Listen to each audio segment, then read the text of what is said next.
Olá, meus amigos, tudo bem? Andei doente, fiquei 2 semanas fora de combate, fiquei rouco, eu estava sem voz, não conseguia gravar vídeo, não consegui dar aula. Peguei uma desgraça de um vírus que me deixou uma semana bem malzinho. Daí eu achei que tinha sarado de novo mais uma semana. E hoje é o primeiro dia que eu estou me sentindo melhor e vamos que vamos. A gente tem que falar da vitória do Trump, o que isso significa no cenário global, quais são as implicações estratégicas, o que é que muda na política externa dos Estados Unidos ou não muda. E a palavra-chave aqui é desglobalização. Agora, antes de falar disso, eu queria compartilhar uma coisa com vocês que eu estava pensando outro dia, né? Porque eu gravo esses vídeos e não é muita gente que assiste e tal. E eu fiquei pensando, né? Porque dá trabalho gravar, né? Tem que gravar, tem que editar e tal, né? Mas eu concluí que não tem importância, eu vou continuar fazendo. Sabe por quê? Também porque eu acho que o Brasil falta informação, falta uma análise mais com olhares daqui de fora e pragmático, né? Sem ideologia, que é isso que eu tento fazer. E o que me levou a concluir isso também foi que eu assisti um podcast, o YouTube me recomendou um podcast de um cara. O cara é um bom entrevistador aí do Brasil. O cara, ele faz meio cosplay do Tony Stark, né? Ele usa o mesmo óculos do Tony Stark, ele pinta o cabelo, pinta a barba. É um bom entrevistador. E ele levou no podcast dele um dos caras que é considerado um dos maiores especialistas em geopolítica e estratégia no Brasil. E eu não quero falar mal de colega nada, mas o cara não só é um grande alarmista que fica o tempo inteiro falando que vai ter guerra, vai ter guerra, vai ter guerra, vai ter guerra. Eu não entendo esse pessoal do vai ter guerra. Parece que o cara quer que tenha guerra, precisa ter uma guerra, né? Para o mundo dele fazer sentido. E amigos meus, familiares, daí às vezes me mandam mensagem no Zap, né? Ah, tá tudo bem aí, a guerra, e vai ter guerra. Eu falo, que guerra?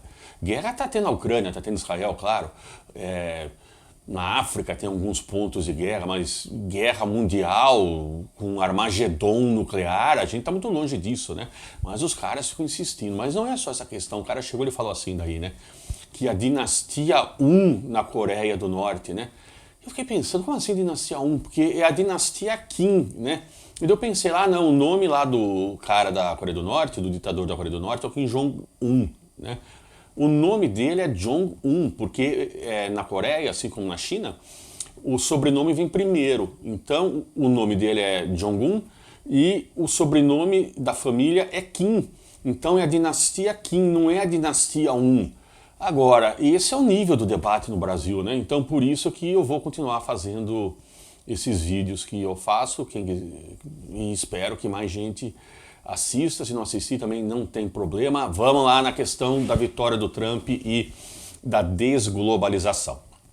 A vitória do Trump não é mais, a gente não pode mais fazer a crítica que muita gente andou fazendo, que a vitória do Trump foi uma exceção e que o povo dos Estados Unidos estava simplesmente fazendo um voto de protesto. Não é mais verdade isso.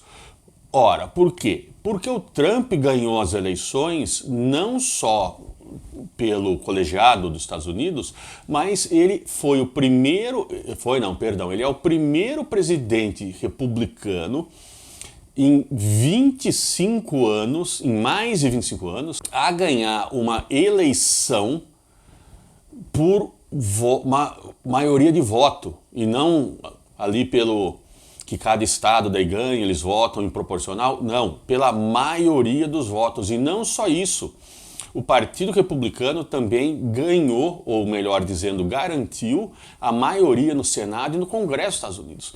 Então isso não é mais simplesmente um voto de protesto. Isso é o povo dos Estados Unidos mostrando claramente que apoia a visão de mundo, que apoia também a visão do Trump para a política interna dos Estados Unidos. Então não é mais assim um voto de protesto. E isso resulta que muitas transformações importantes e que vão afetar o Brasil também, sem dúvida, elas estão vindo para frente.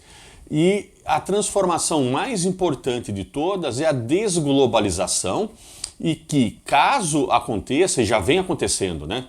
Esse tipo de coisa não acontece de uma vez, né? Não é assim que dá um espasmo e pronto, tem desglobalização. É um processo gradual. Mas que já começou não só durante o primeiro governo do Trump, mas esse processo de desglobalização continuou durante o governo do Biden. E por que isso está acontecendo? Qual é essa questão do processo de desglobalização? Ora, a globalização foi um processo tanto político e econômico que serviu aos interesses tanto econômicos como de segurança dos Estados Unidos. E por quê? Ora, isso é simples, vamos lembrar.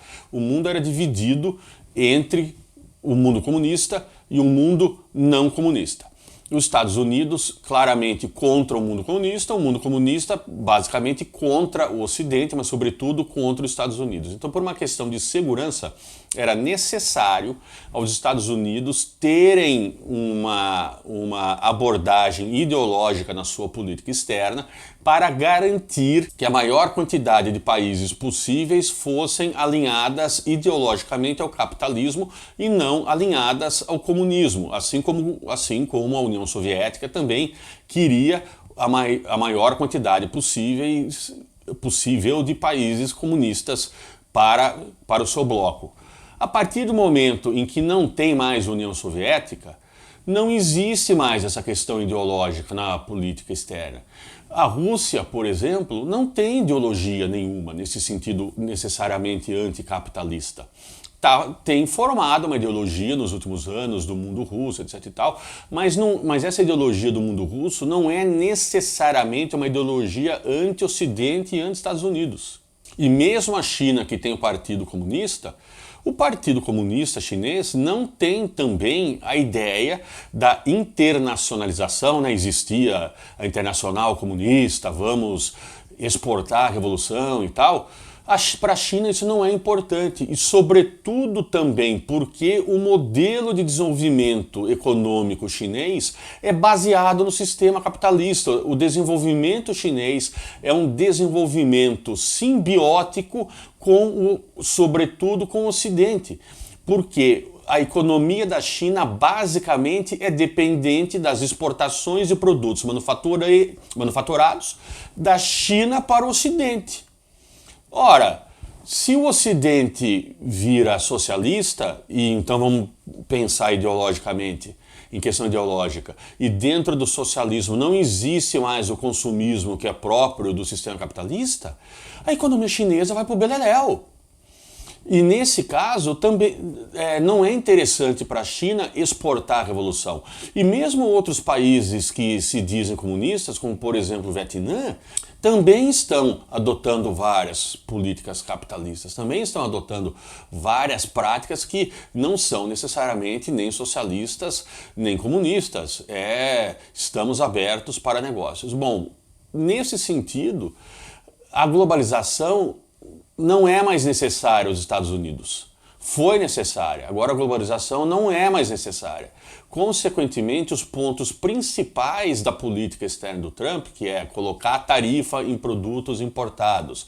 E claro que eu já discuti num vídeo anterior, isso vai dar um problemão para a economia dos Estados Unidos, porque vai gerar inflação, não vai conseguir substituir o número de trabalhadores criando novas empresas e desenvolvendo novos setores industriais, por causa do nível tecnológico que a gente tem, por causa do nível de automação.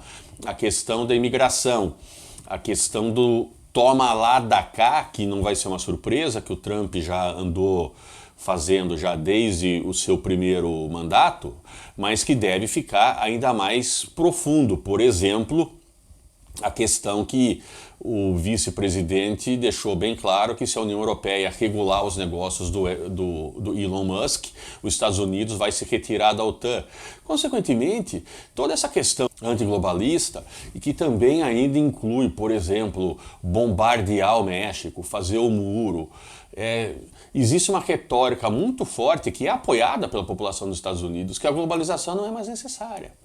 Consequentemente, isso influencia, primeiro de tudo, a China, porque a partir do momento que a maior economia do mundo, que ainda é os Estados Unidos, deixa de importar produtos chineses, E isso vai gerar uma crise econômica na China. Gerando uma crise econômica na China, pelo tamanho da economia chinesa, isso tem um efeito de contágio em outras economias. Claro que para países como o Brasil e para a Índia isso pode resultar em novas oportunidades de negócios, mas ainda assim a economia brasileira está menos desenvolvida hoje do que era 30 anos atrás.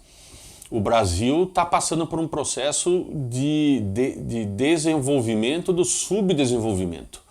E o Brasil tinha que utilizar, portanto, essa ideia da desglobalização, ou esse processo que já está ocorrendo a seu benefício e não simplesmente reproduzir o subdesenvolvimento, que é o que infelizmente vem acontecendo. O grande ganhador nessa história passa a ser a Índia, né? A União Europeia está cada vez pior das pernas, tem a crise na Alemanha, que inclusive resultou na queda do governo, fechamento de fábricas automotivas, ou seja, a estratégia de desenvolvimento econômico baseada na manufatura tradicional não funciona mais.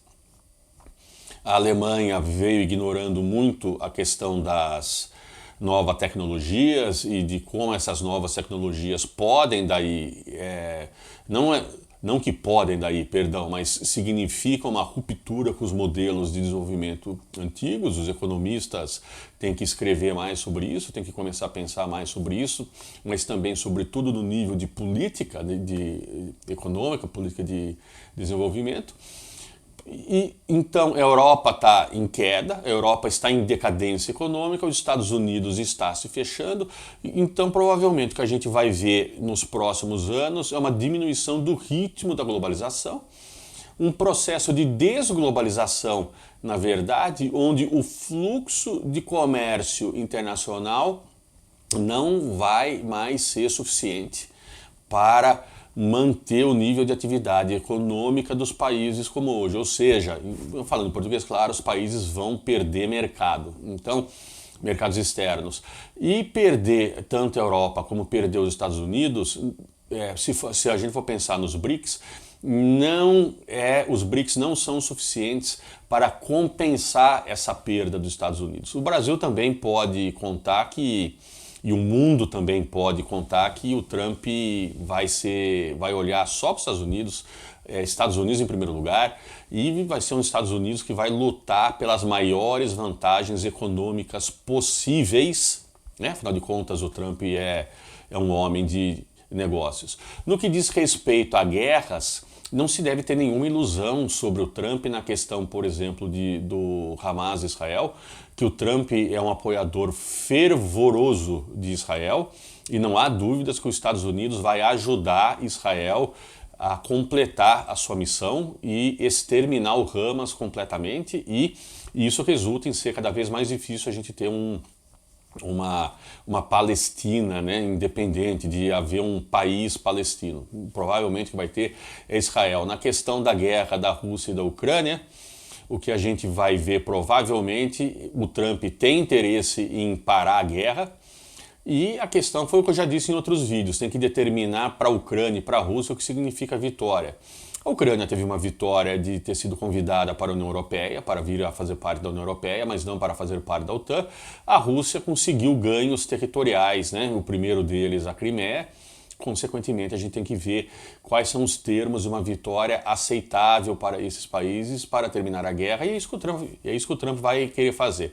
O Trump provavelmente, ele já conversou com o Putin, ele vai fazer uma oferta para o Putin. Se for aceitável para o Putin, ele também vai conversar com o Zelensky e ver se consegue colocar um fim nesse conflito. Só que a questão é, e se o Putin não aceitar?